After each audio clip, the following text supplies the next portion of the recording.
Hi, I'm Chris Biro, and welcome to parrottraining.com's series of videos on basic animal training concepts.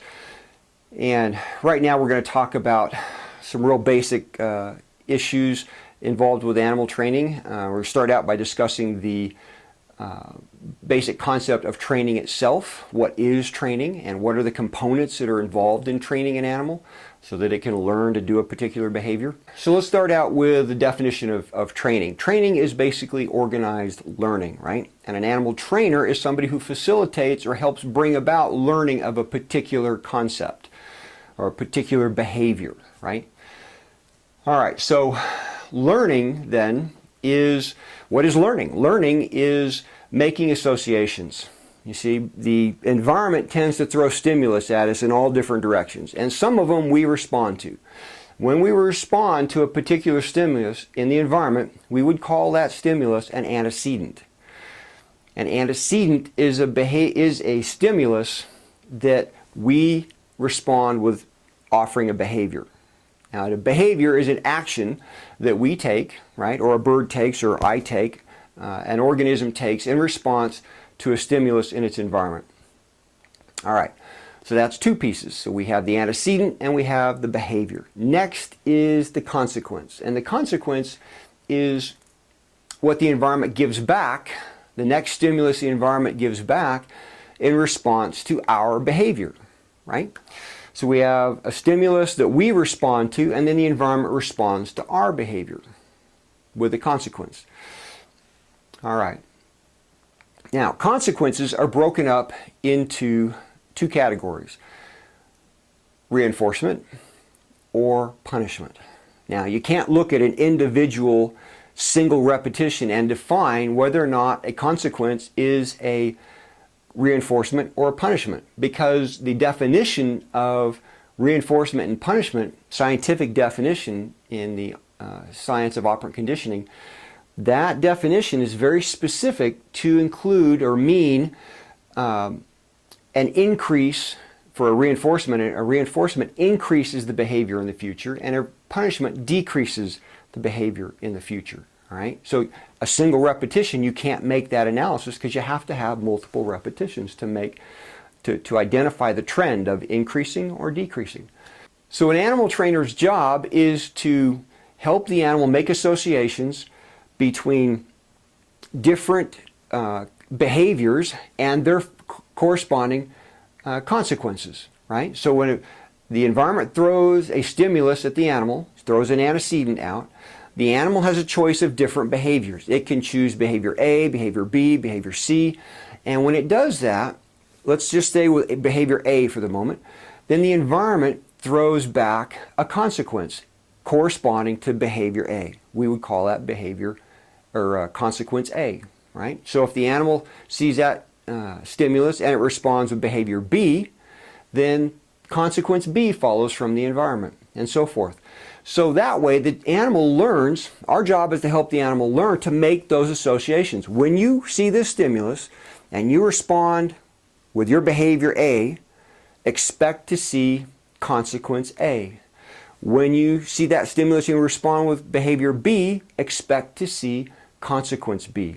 And through this set of associations, the animal now has the ability to choose to operate on its environment. It gets to select what consequence it wants. At least that's kind of the basic concept. All right, so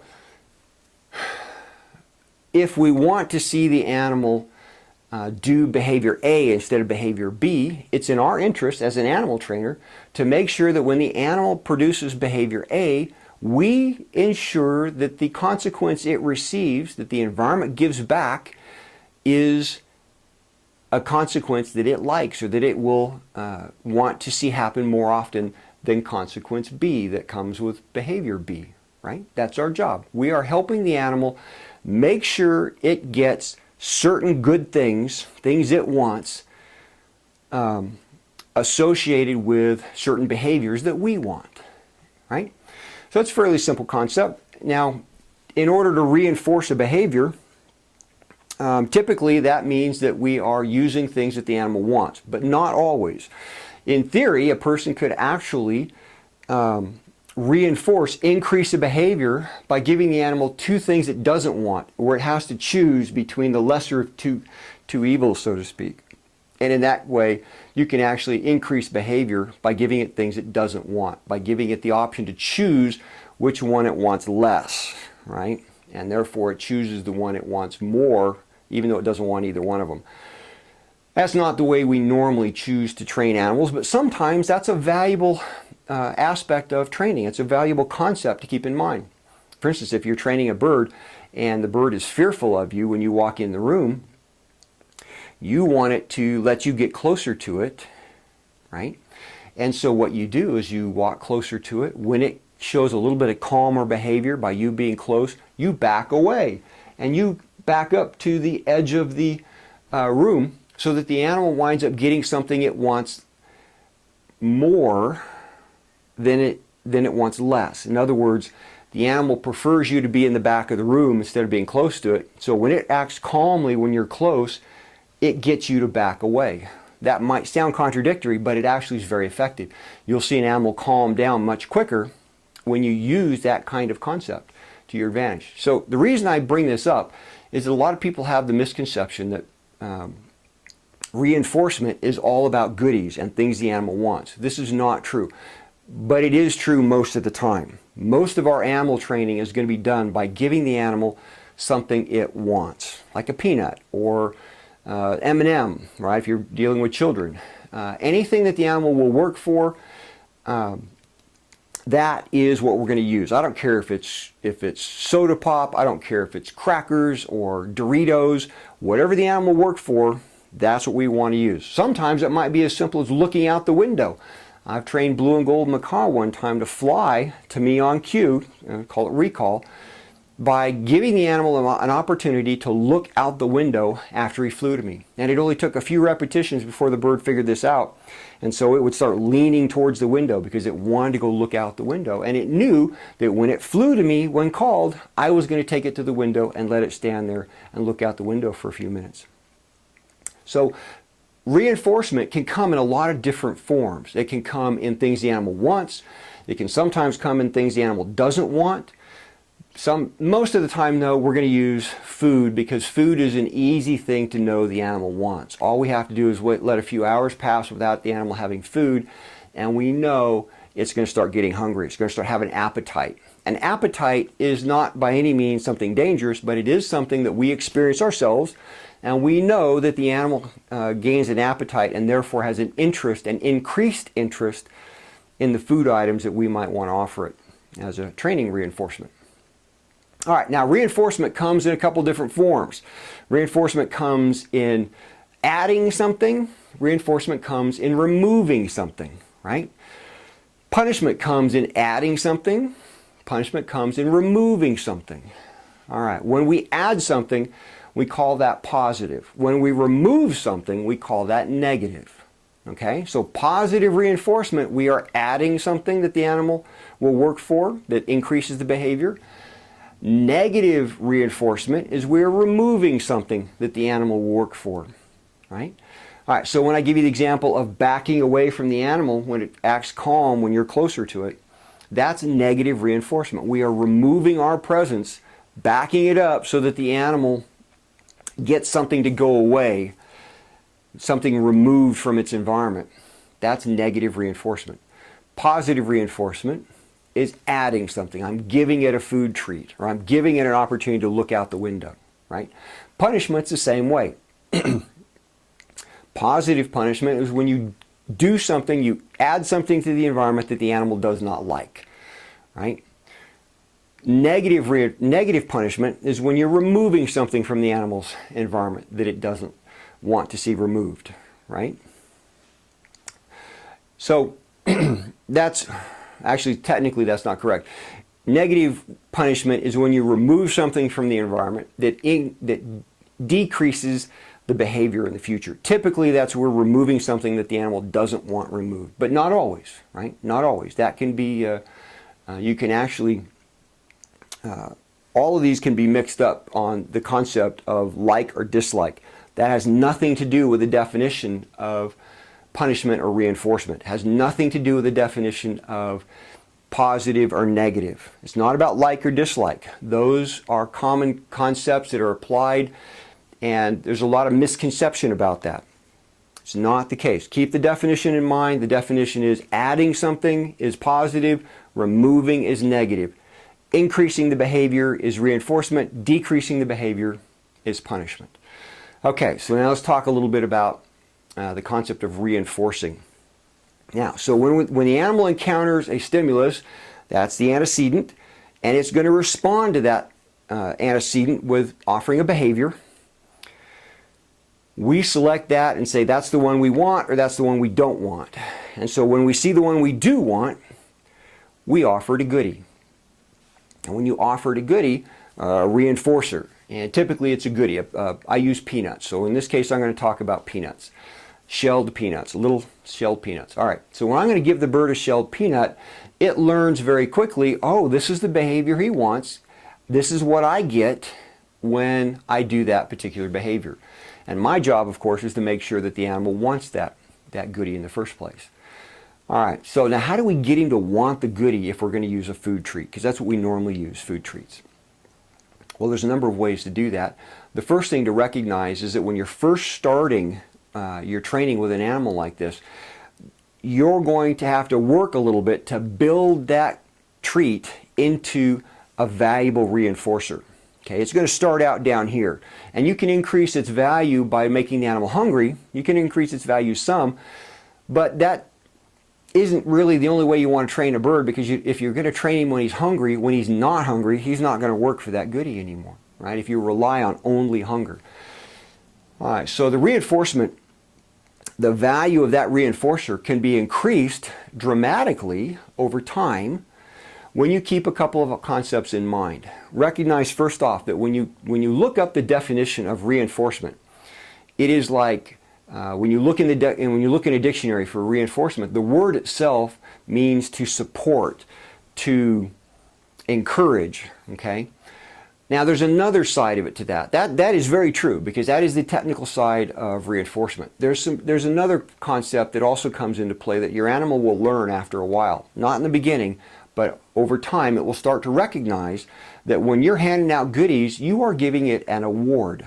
Okay, so you got three basic terms involved here if you think about it.